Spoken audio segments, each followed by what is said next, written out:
We're privileged tonight to have Hani Ghali, the CEO of Montessori Australia. And Hani's usually very reluctant to speak publicly. Somebody who kind of likes to, support people and take a role backing people up, and is a bit shy publicly. But I managed to twist his arm enough to get him to come on, talk about his role in leading Montessori Australia. So Hani, welcome. Let's start with your Montessori story. How did you discover Montessori? How did you get involved? Right. Well, thank you, Mark.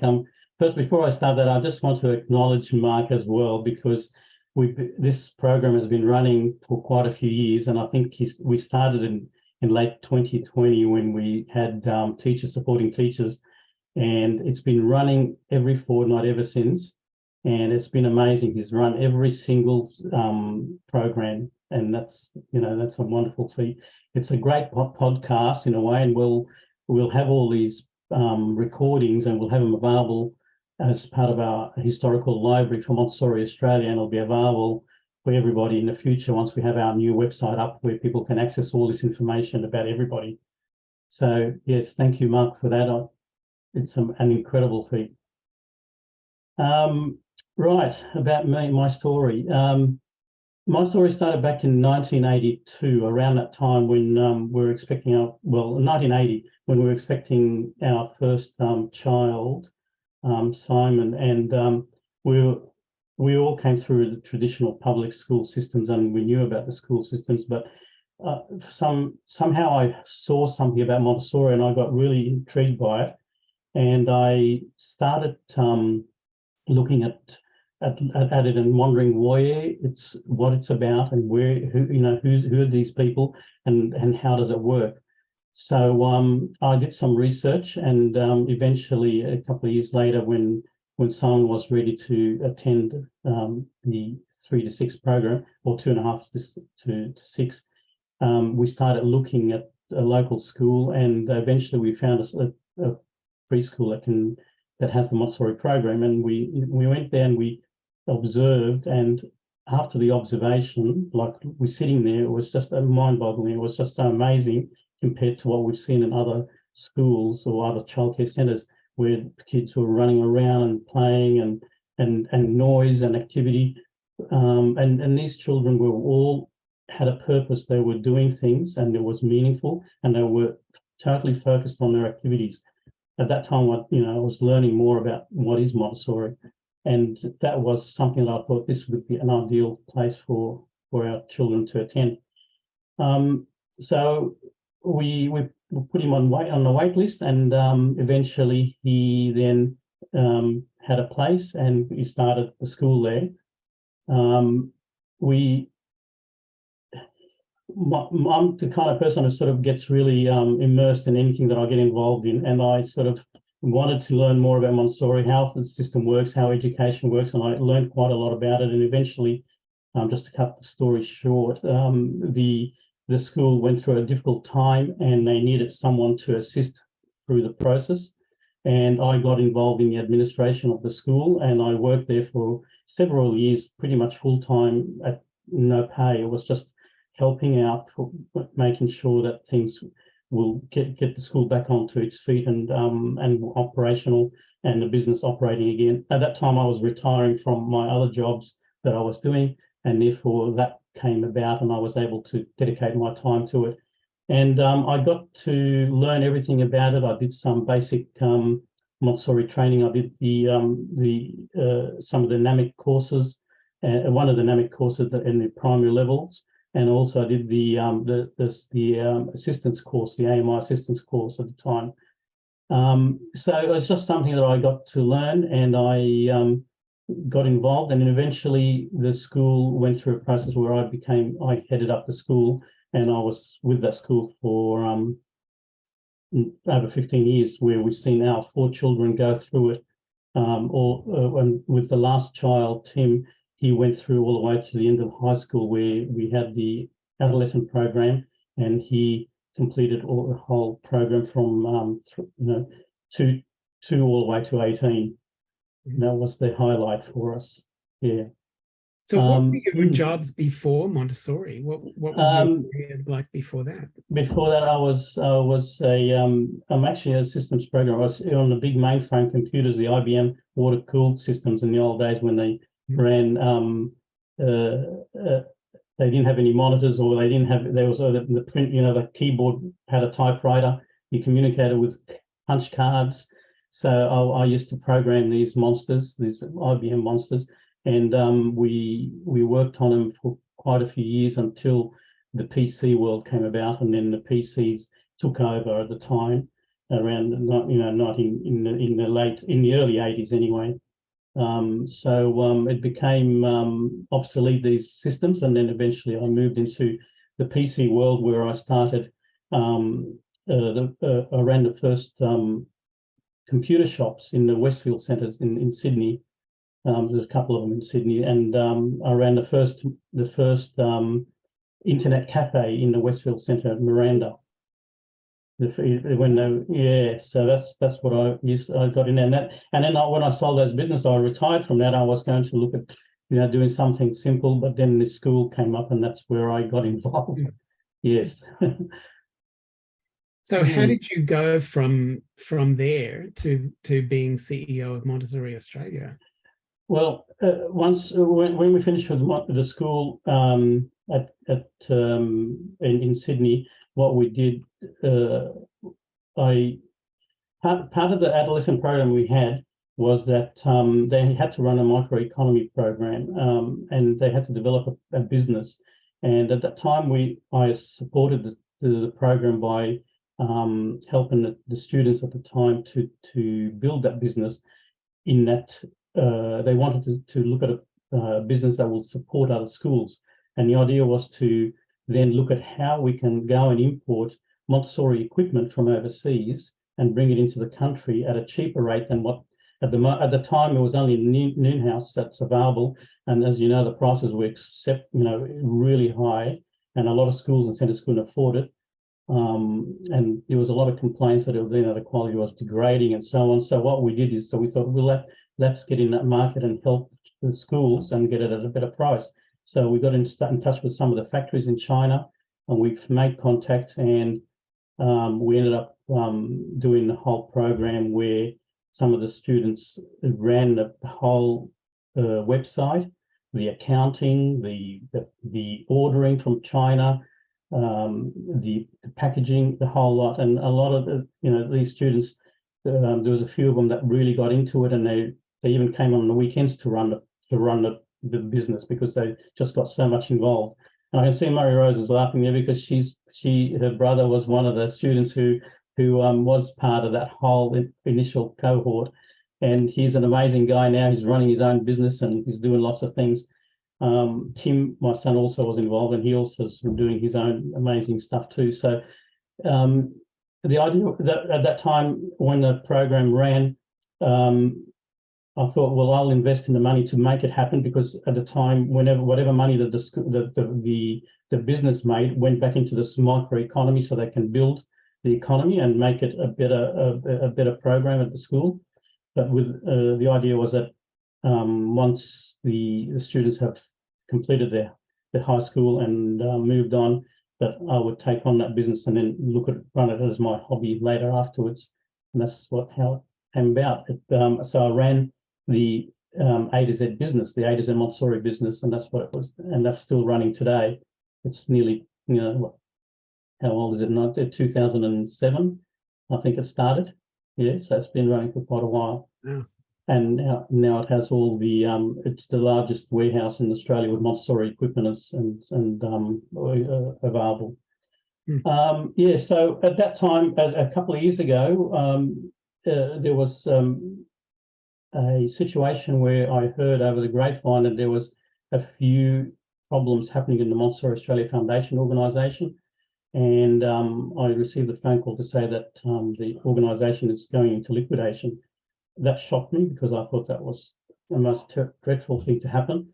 And I heard that also some of the things that there's people who are wanting to split up all the assets and want to take some of it was going to go overseas somewhere, and something was going to go there.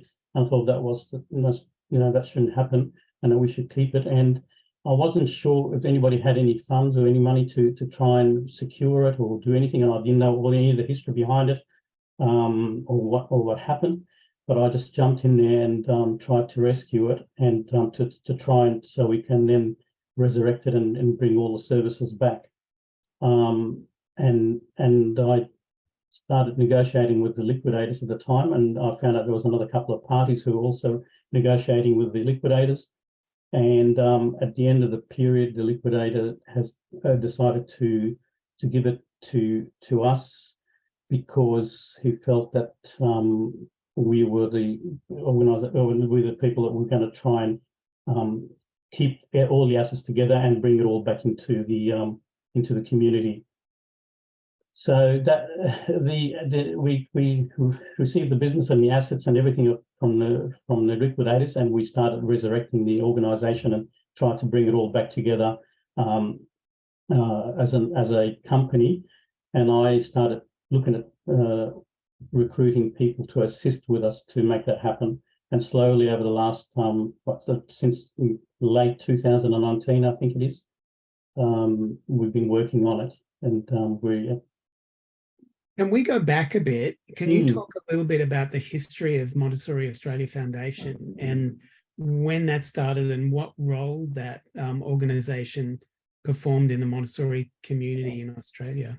Yeah, well, Montessori Australia Foundation was founded around 2005 or so, and it was actually at the time there was a lot of split groups. There was a New South Wales organisation, there was a Queensland organisation, there was a Montessori Australia Council, there was some other organisation in Western Australia. So every state had its own little group, and as a small group, it was a divided. We're never going to conquer anything. So Montessori Australia was then founded, and the idea was to bring all these groups together and unite the Montessori community so we can speak as one voice. And that way it means that we can then have a more stronger voice within government and within policy making. And that was the whole idea of that. The other part of it, it also gave the organisation strength in putting things like the Australian Montessori National Curriculum, or the Quality Authentic Practice, or MQAC, as you know, and training and that kind of thing, to try and bring people together. And that worked very well for most of it. I suspect that there were a few things where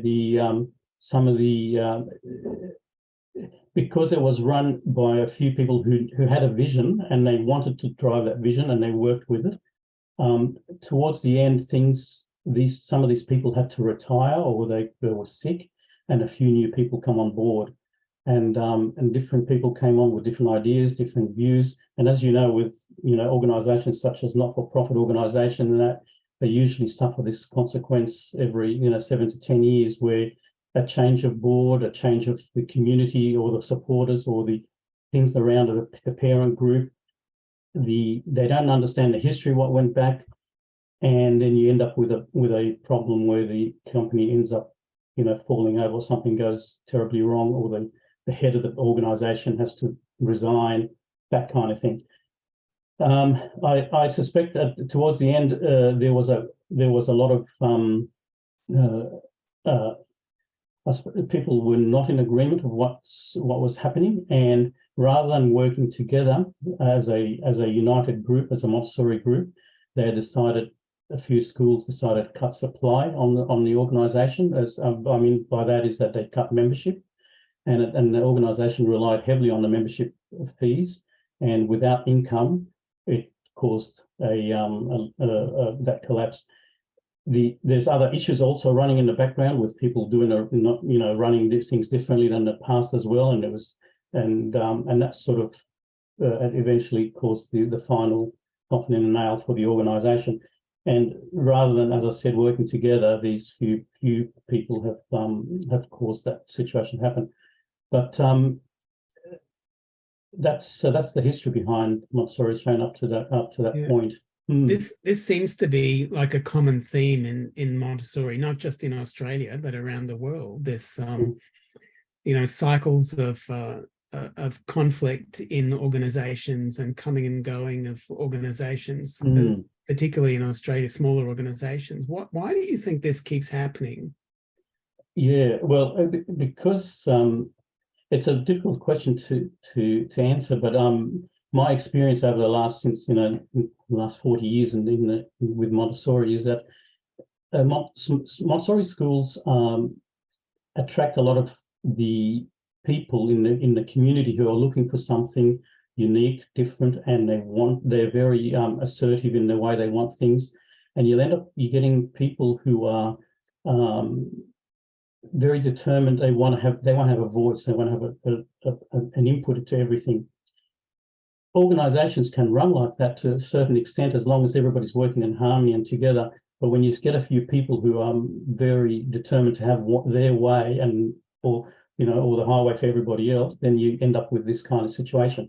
And if you get a few people behind you, rally behind you, and they can then overthrow the head of school, or they can overthrow the board, or they can cause all sorts of things. So sometimes the loudest minorities speak loud. They cause more damage than the majority who are doing the right thing and working through things.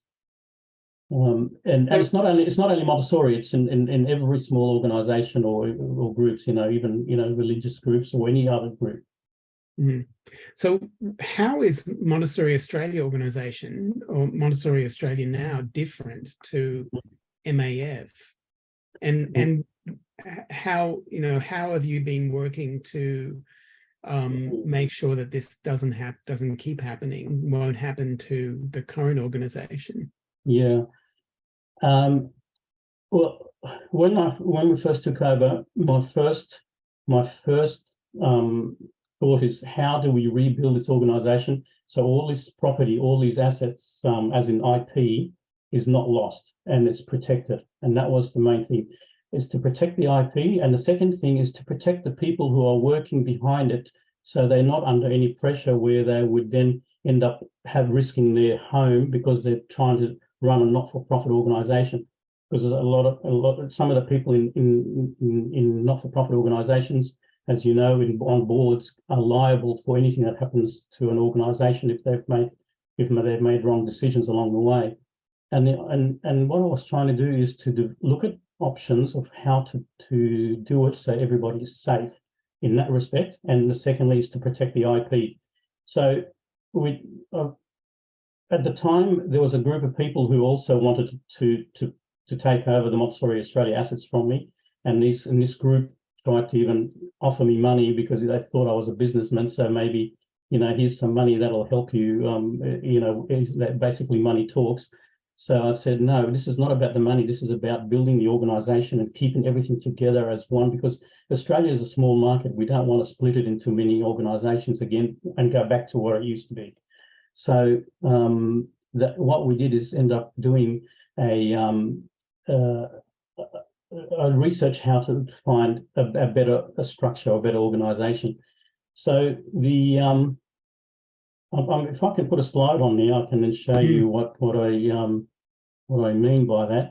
What we've done is I've looked at how we can have the assets separate to the organisations. So I'll just see if has that come up? Yes. Yes, you can see that. Okay, this just look at the box on the left-hand side, and will explain the one on the right in a minute. But the idea was to have all the Montessori Australia assets protected. And as you can see on the top box here, the yellow one, the MAT, Montessori Australia Asset Trust.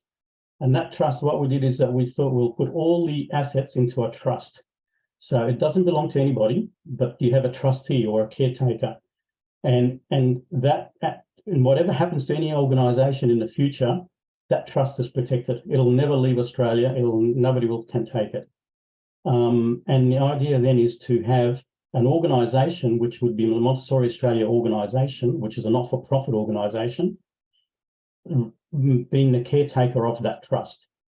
That organisation is run by if you look on the right-hand side, is executive members or elders, the elders of Montessori. And the idea of that is that these people their only concern is the educational component, or the maintaining or looking after the educational curriculum the educational quality assurance, or anything to do with education. They are not to be worrying about commercial aspects such as running the accounts for the organization, or running the legals, or running advertising, commercials, or running conferences, because the idea is that to have them just do that, and they don't have any money to worry about. And so the idea here is that the Montessori Australia organisation sits there as an educational institution only to protect Montessori assets and advance it, move it forward always. And then you have the little green box down there, which is the Montessori Australia MAG. And that Montessori Australia group is a commercial company that would run all the commercial aspects of the organisation, look after the accounts, look after the legals, protect Mayo, pays all the bills for Mayo, so Mayo doesn't have any bills whatsoever. They don't pay anything, and also then it runs all the events and the workshops and everything that happens in the organisation, and that takes all the brunt, that takes all the liability. If anything was to happen to MAG, Mayo is not affected whatsoever. It would then Mayo will always remain protected, and that means the people who are sitting behind Mayo are always protected, and that also in turn protects the asset of the asset trust. With the executives are people made up from the collegiate members, as you can see on the right side, and the collegiate members are basically people who are involved in the Montessori community, who have a lot of knowledge and experience in that area. We don't need lawyers, we don't need accountants, we need educators, so people who love Montessori and understand what it's about. And the associate, and it also supports any associate members, such as training organisations, suppliers of Montessori products and things like that, anything that supports to bring any resources and income to the organisation. And also have parents more involved in the organisation by providing them services, and providing like any other materials and things like to do with homeschooling or support, that kind of things. As you can see in the first diagram, so you've got Mayo in the middle, you've got Montessori Australia group, and you've also got the Montessori community groups, which is, as I said, all the associate members. And that was the structure that we went and we did some research. We had some legal advice, and that came as the best option. And we drew up all the based on all that. We did all the recommendation. We formed the Montessori Australia group from the original people who have been working with Montessori Australia MAG, and that's now established as an organisation. You don't hear a lot about Mayo because their focus is education, but all the marketing and all the things that you see around you all the time is coming through the MAG company. And what are the important assets in the act that are protected by MAAT? Yeah, so that would be all things like the Montessori National Curriculum, which then belongs to the community. It doesn't belong to any one person. All the Montessori Quality Authentic Practice, the quality assurance program that we have all the research and all the development, and also a lot of documents and history and papers that we have on the Montessori Australia files, and on the Dropbox. There's a lot of material and information as well. Mm. There's no assets like computers or anything like that. Everybody runs their own computers. It's all IP. Everything that's there is just IP.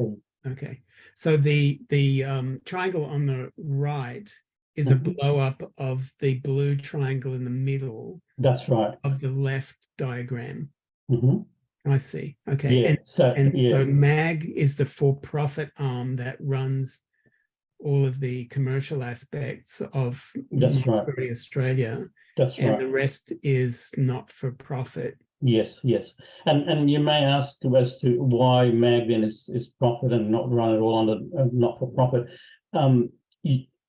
Organisations can run not for profit, no problem at all. But again, as I said, as time changes and people change, things happen, and then you have this, people breaking up ideas, and then you lose the picture. And people in the Montessori world or any other small organization, small groups like this, are always doing things for free, always working hard.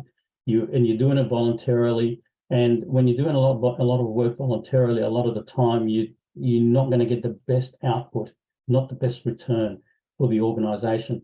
So the better way to do it is to separate that into the commercial side and have it so the commercial side becomes profitable, so it can pay all its employees, and its focus is to make money to expand the organization, expand the resources, expand support for Mayo.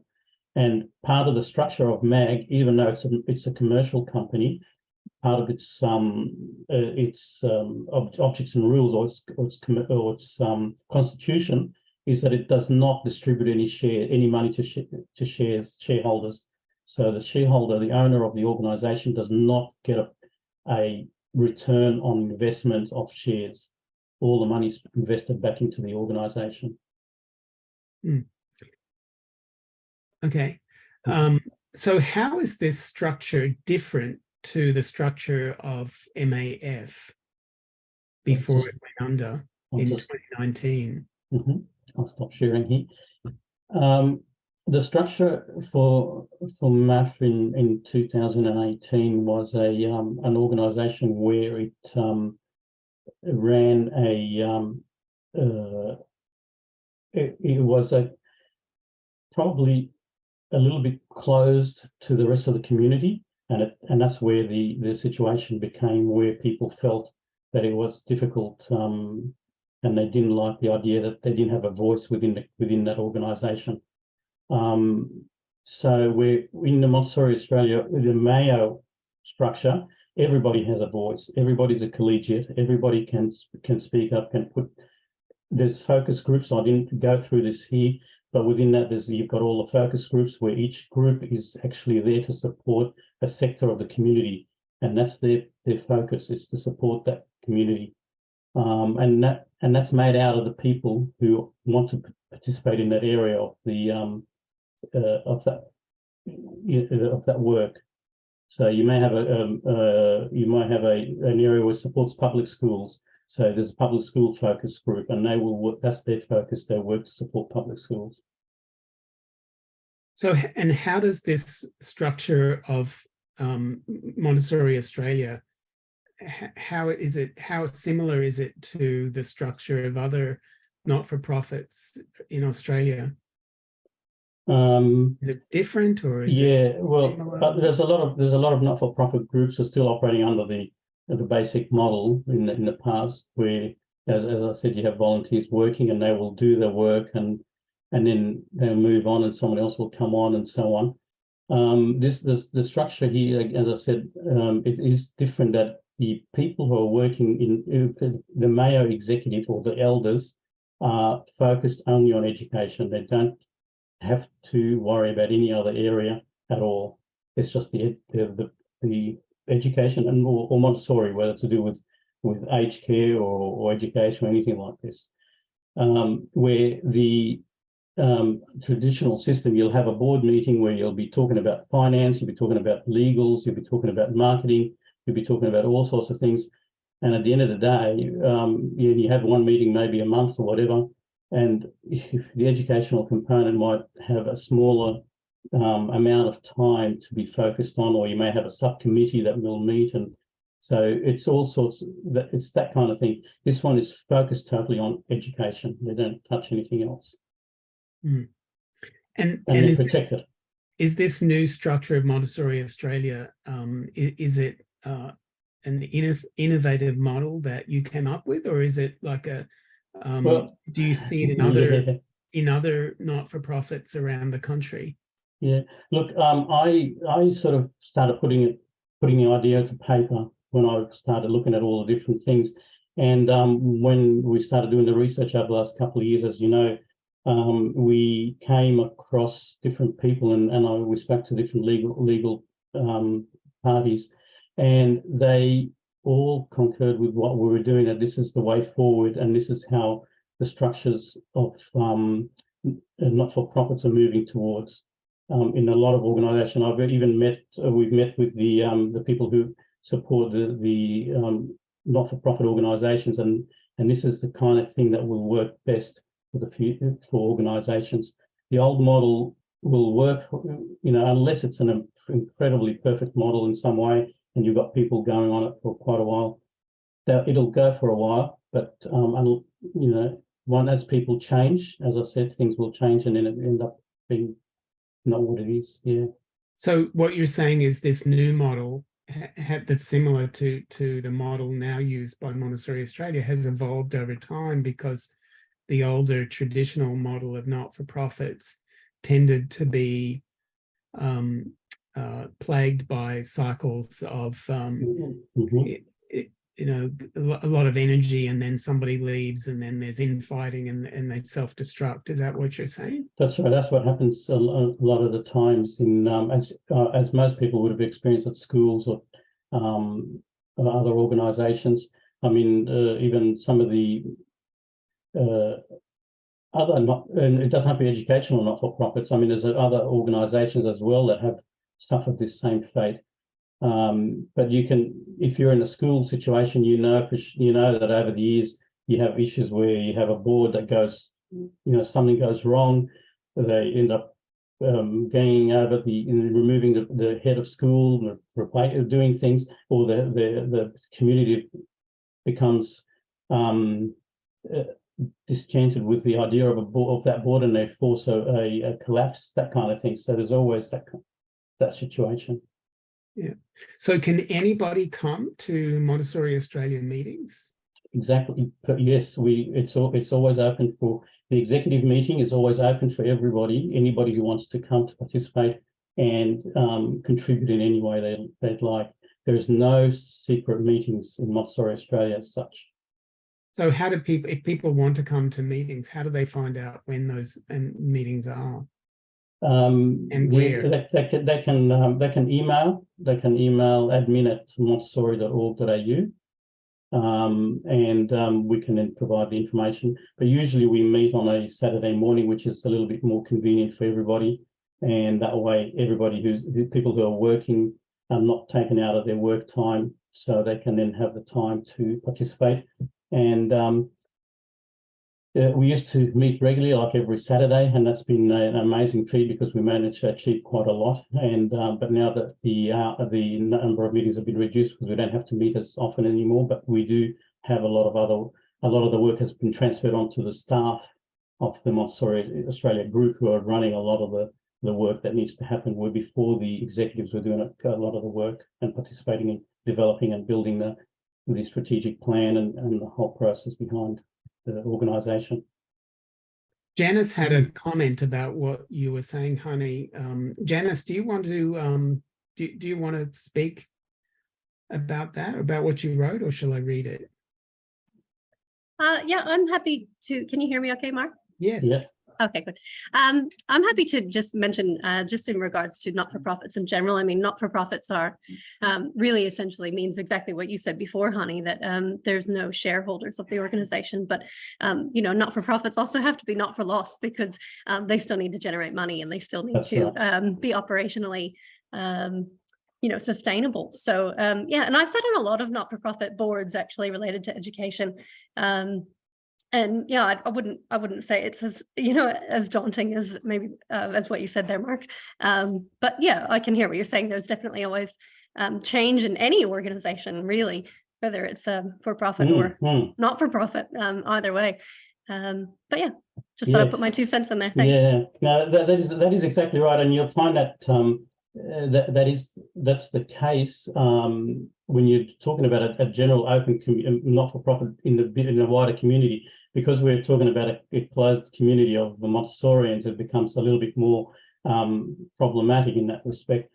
And that's what my experience is over the last 40 years with the schools and associations that we've been involved in. I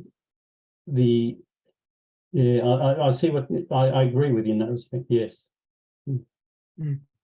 So, Hani, your background is in technology and business, but you don't have any teaching experience, and you have minimal Montessori training, right? But you were head of a Montessori school for many years, couple of decades. How does that qualify you to run an organization that represents Montessori schools and centres? Well, we at the time as well, we did a lot of revolutionary type sort of move towards in the school that I ran, was that we separated again. It's very similar to this. We separated the education away from the business, and we said, okay, the principal is a CEO, and you'll probably find now there's a lot of schools that started using this word CEO in their title. I did that about 20 years ago when I was running the school. I was CEO, principal of the school, and people looked at me and I thought, oh, this is, they didn't know where it was coming from. But we did that a long time ago, and we separated, because the principal is really the business aspect is so important. And if you don't have that, it's very hard to run the school. A teacher is fantastic, and they've got a lot of experience with the children and the people and everything to do with the human aspect of things, but the business side is so important. So what we did is we separated the principal. So there'll be a principal of the school, and you have a principal of the curriculum. So someone who heads the curriculum and makes sure that the curriculum is running, and they don't have to worry about the finances. They don't have to worry about legals. They don't have to worry about marketing. All they worry about is focus on the curriculum, and for the curriculum for the school and all at every level. And that's how we ran it for quite a long time, until I left the school at the time. So you think it's really important for Montessori organizations to have a better grasp of business practice, modern business practices? My experience in Montessori community, both in the US and here, is that Montessorians often shy away from this. Montessorians often have this assumption, and I did as well in the beginning, that somehow profit doesn't mix with education, and that we should be suspicious of any organization that's a for-profit organization that's involved with education. Look, there's a lot of scrupulous people out there, and that's probably where it all comes from. And at the end of the day, is that there is having a not-for-profit organization, again, is the only different about it. The only thing that's different about it is its tax status and the way it's run with the board. So you'll find that things that are run under pressure with the commercial side will always expand and grow quicker and bigger. If you look at, say, a good example in Australia here is the early childhood sector, because it's always been running as a individual or independent profit organisation. They've expanded and have grown quite considerably and supported the community incredibly well. A lot of them have done an amazing job, and they still do an amazing job. And you've had a few people who did the wrong thing, like, ABC, whatever. I can't remember what it's called. And that'll happen in every industry. You can't stop it, because humans are humans. So you have to take the good with the bad, and the way is to work as much as possible towards the good of the community as we can. And that's all we could do, is to find the right people around us and work with them and make it good. You'll get a bad apple every now and then, and you just have to work around it. But that's the way it is. Yeah, I guess it's indicative that looking at the difference between early childhood sector and the school sector in Australia. So the early childhood sector seems to be just exploding with Montessori. Some of it that's right, quality and some of it not so good quality, of course. But there seems to be, because it's for profit, it seems to be an explosion, and that, I guess, is compared to the dearth of new schools opening in the school sector in Montessori, compared to the United States, which seems to be undergoing a real renaissance in the school sector as well as childhood, because of we don't have that limitation in the United States, where that's right. Schools have to be not-for-profit to get funding and to succeed. So you've got huge chains like Higher Ground and Yes. I forget the names of some of the others, but there's quite a number of for-profit chains that are opening Montessori schools very rapidly in the United States. And that is a downfall in Australia here with schooling, is that Montessori, we only got 50, well, if you take away the public sector, you've only got about 40 schools Australia wide, and that's again because it's very, very difficult to establish a school for a group of people, or to go there and start a school and volunteer and set it all up and pay it all out of your pocket initially to make it all happen, and then expect some money to come back to pay your loans and stuff. So it is very, very hard to start. There hasn't been a Montessori school started since the Noosa Montessori School as a not-for-profit school since 6 years ago. Yeah, 6 or 7 years ago. Well, actually, yeah, that's right. And before that, it was nothing for about 10 years. So it's very, very hard to start a school, and that's why Montessori schools in Australia are going to be very, very limited. If they had the opportunity where people were investing in it and making it work and doing it properly and doing it with the view of supporting the community, then I would say that there'll be a lot more Montessori schools Australia-wide. So where does, in your view, where does Montessori fit in the public sector in Australia then? The public sector is very closed in the sense that they got something that they believe is working, and to bring something else in is going to be very difficult.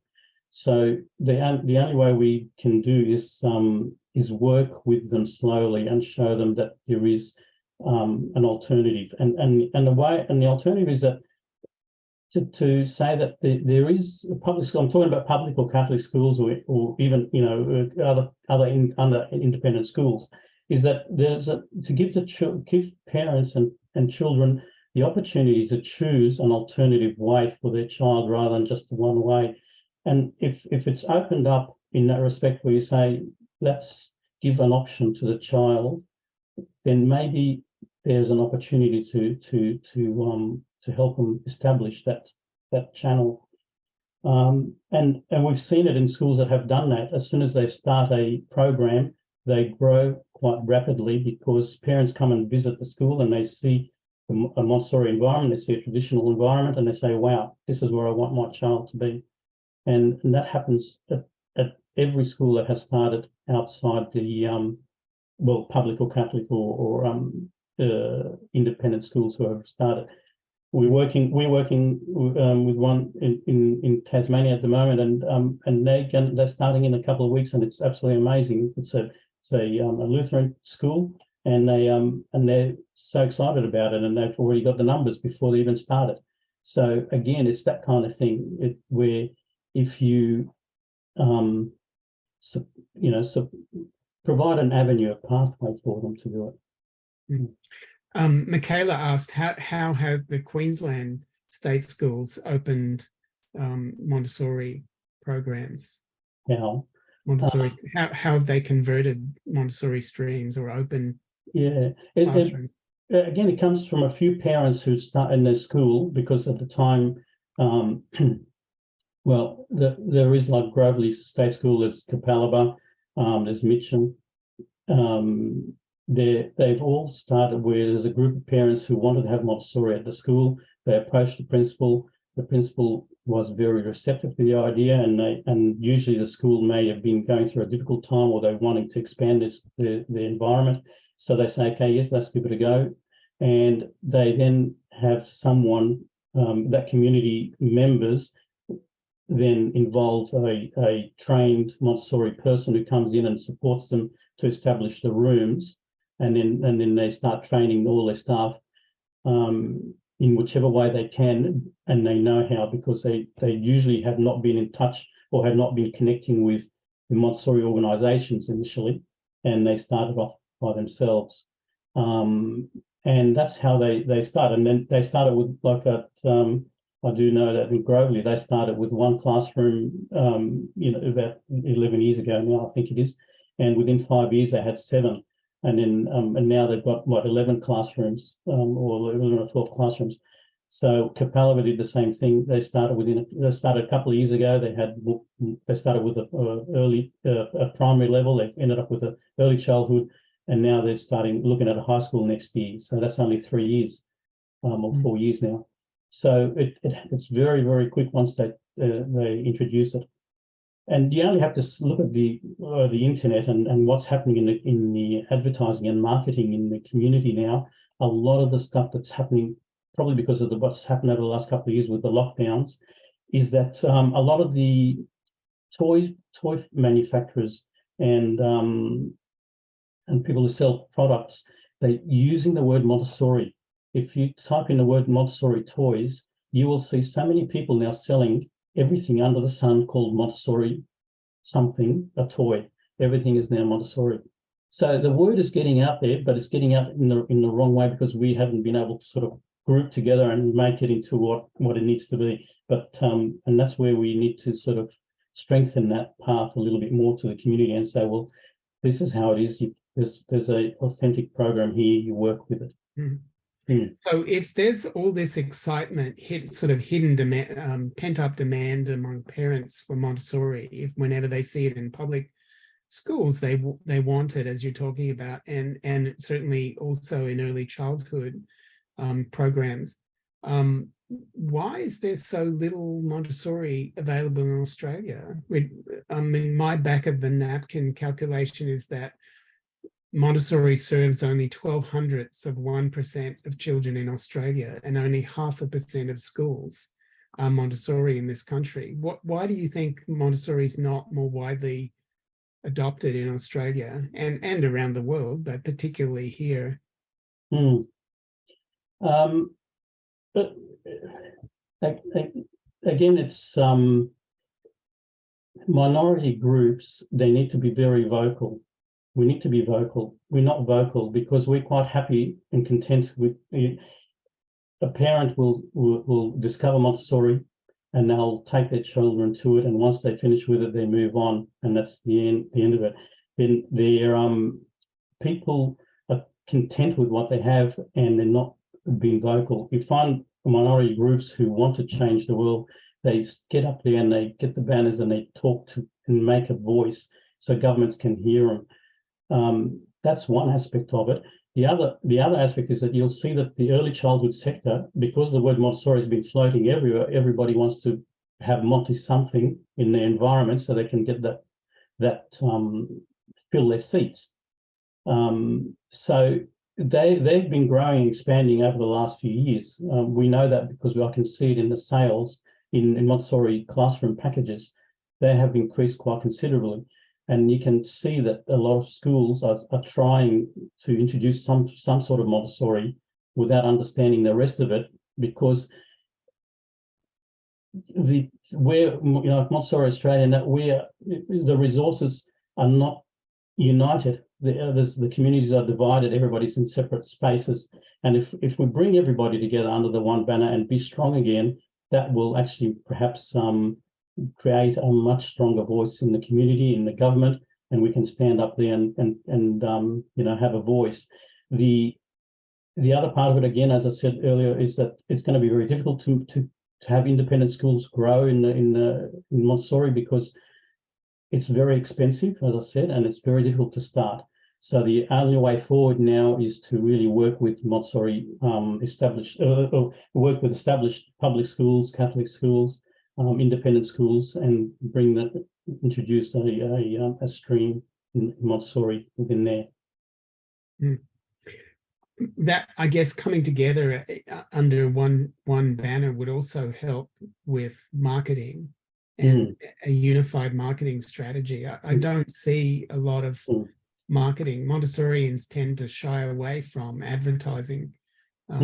Even in the United States, when I lived there, I didn't see a lot of Montessori advertising, a little bit more than here, but not in a huge way. Why do you think that is? Montessorians tend to shy away from advertising and self-promotion. Yeah. But I don't know that it's shying. It's more the cost and the cost factor of it is just marketing and advertising is extremely expensive.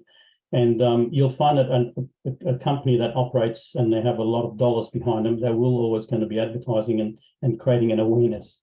And that's what we've been doing also with the MQAP program and the MNC and so on. We create an awareness. We just keep pushing that marketing, social media, everything has to be there so you can create an awareness, and hopefully eventually it will then lead everybody to that point of awareness. Marketing is a very difficult thing to do. So what's your vision for the future of Montessori Australia?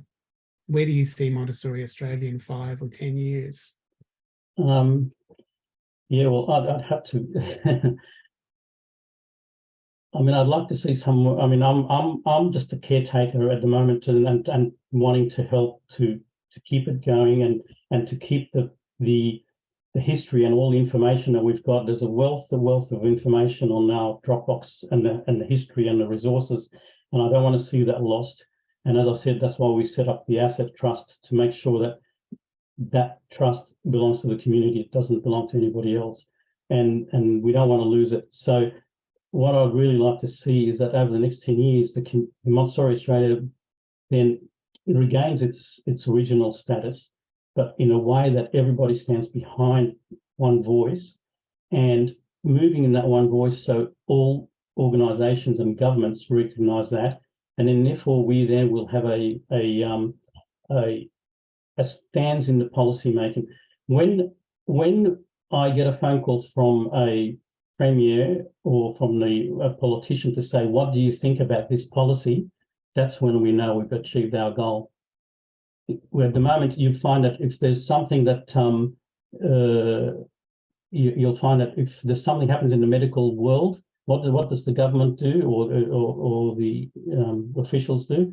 They will ring the AMA, right, and say, what do you think? And you'll see them getting interviewed on TV, what their thoughts are about this policy. Or that's where we need to be. We need to be in that point, and that's my vision, is to work towards that and focus towards that. The other part of it is I want to see happening is that we work towards bringing Montessori to every child that we can possibly can, and we can't get it to everybody, but we can have it so it's available in some way for these people, so they can then for children, so they can attend. So I really would like to be able to see at least at least a public school in every LGA or local government area, council area, to be have a Montessori program, so as we can then every child can have the opportunity to attend that. And once they see that, other schools around there will see it and they will recognise it, and they will start doing the same.